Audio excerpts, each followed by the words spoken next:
To tell us more about the joys and challenges of being a Black drag queen, we're joined by the iconic Miss Peppermint. Peppermint is an actress, a longtime drag performer, and ACLU ambassador, but viewers might know her most famously as the runner up in season 9 of RuPaul's Drag Race. Peppermint, welcome to In the Loop, and thank you so much for joining us. And we'll try not to it up. You better not it up. And don't it up. Christian, so great to be here. Before we get started, happy belated birthday. What did you do to celebrate? Nothing. Thank you very much. I basically got my hair done. Which, you know, many folks know that is more than that's not like a 1 hour thing. It's like an all day thing. I mean, treat yourself. This is the perfect time to do that, right? And I sure did. Well, Peppermint, you are, for all intents and purposes, an icon. But I'd like to take a step back for just a bit and talk about your journey to icon status. Tell us a bit about how you became this presence who is taking over so much of our viewing and listening experience. Well, I didn't realize that I had such an impact, but thank you for that. I moved to New York City as a performer years and years and years ago to go to acting school and be a performer.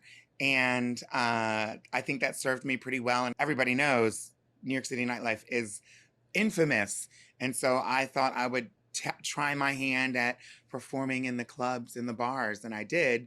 And I thought it would just kind of be a weekend job or a part-time job. And I ended up doing it for about 20 years regularly, you know. I imagine there's been a range of experiences from when you first started to where you are now. How have conditions changed for you and for other performers in that time? Well, in short, I mean, conditions for performing in drag have gotten better for me because I was on a drag television show. And so that's something that only I can say from my experience. Not everybody who does drag is on TV, obviously. But lots of people who are on TV, their lives can change, sometimes for the better, sometimes for the worse.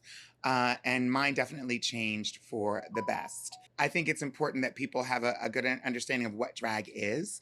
For those who don't know, drag is gendered performance, and most typically a man who dresses in women's clothing for entertainment. But drag has evolved so much more than that. And I think if we leave it at just that simple thing, people will be like, oh, then that person you're talking to, Miss Peppermint, is a man. I most certainly am not a man.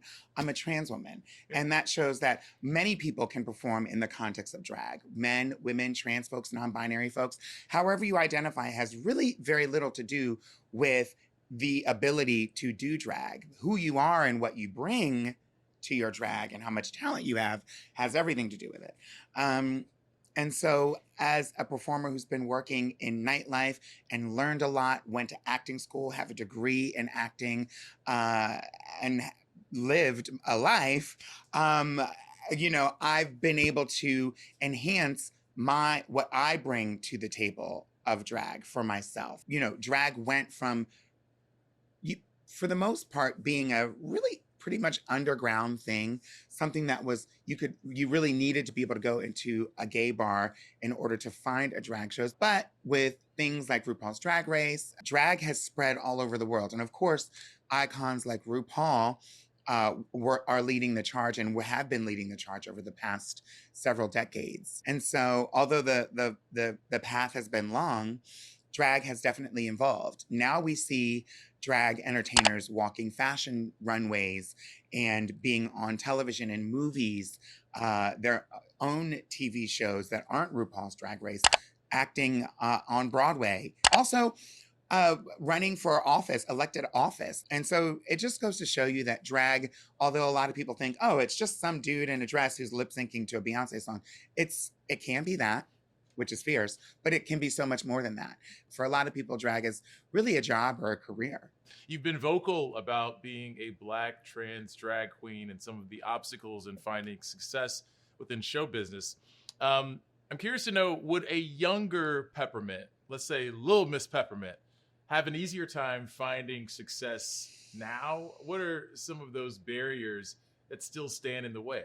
Well, I think one of the things that's really important to acknowledge here, which I haven't said yet, is that even though these people on the surface are really targeting drag, it's really not drag that they're targeting, because when they're using words like groomer, which kind of makes you think child molester or someone who abuses children.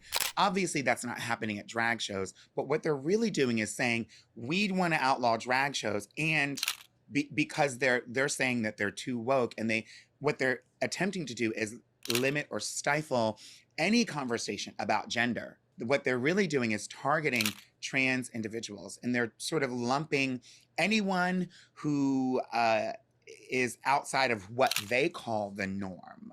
Maybe they're queer, maybe they're pansexual, transgender, bi, whatever. These folks lay outside of what they're calling the norm. And that's who they're really trying to target. The reason why I went into drag primarily is because I felt like an outcast, and I wasn't able to get or hold a job. Not because I'm not intelligent, but because I was fired for having hair and having nails and expressing myself in a very swishy way. And I was fired from the bank. I was fired from a lot of jobs for that very reason, which is thankfully usually illegal today, but it wasn't in the 90s when I was working in those jobs. And so I went into the world of drag because drag is, again, accepting and freeing. And that was the only place I was able to get a job.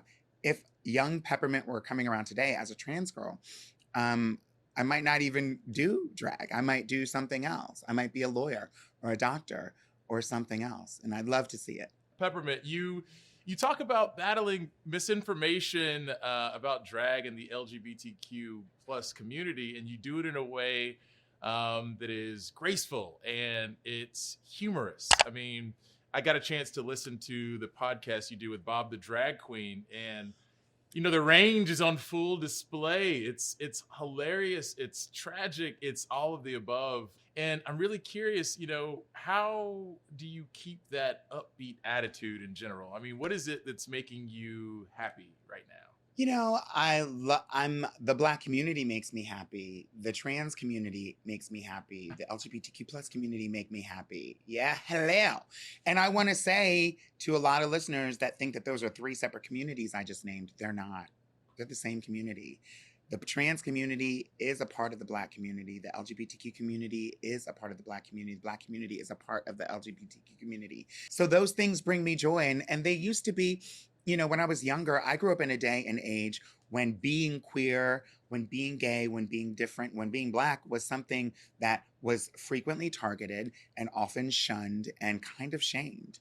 And so I grew up with this kind of, dare I say, self-hatred. Being able to find community has been really helpful, and seeing other people's experiences and sharing in those experiences has brought me joy. And the fact that I'm able to both laugh and cry with someone like Bob, the drag queen, and other queer Black folks on our new podcast, Town Hall, a Black Queer Podcast, that's what really brings me joy. Being able to hear these stories of the strength and the pain, but also the joy.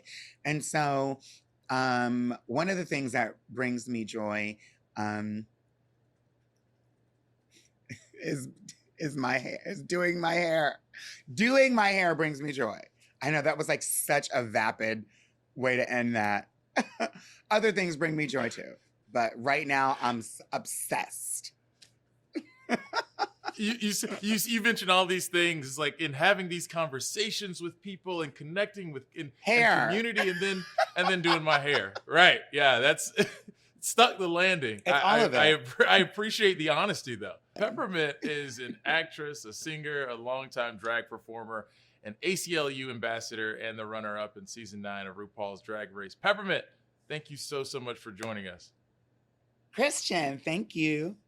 In the time since we spoke, Miss Peppermint released a new performance video, a tribute to the legendary singer-songwriter Janet Jackson. I gotta say, kudos to Pep for getting all those steps down. Viewers can find the full performance on Miss Peppermint's YouTube page.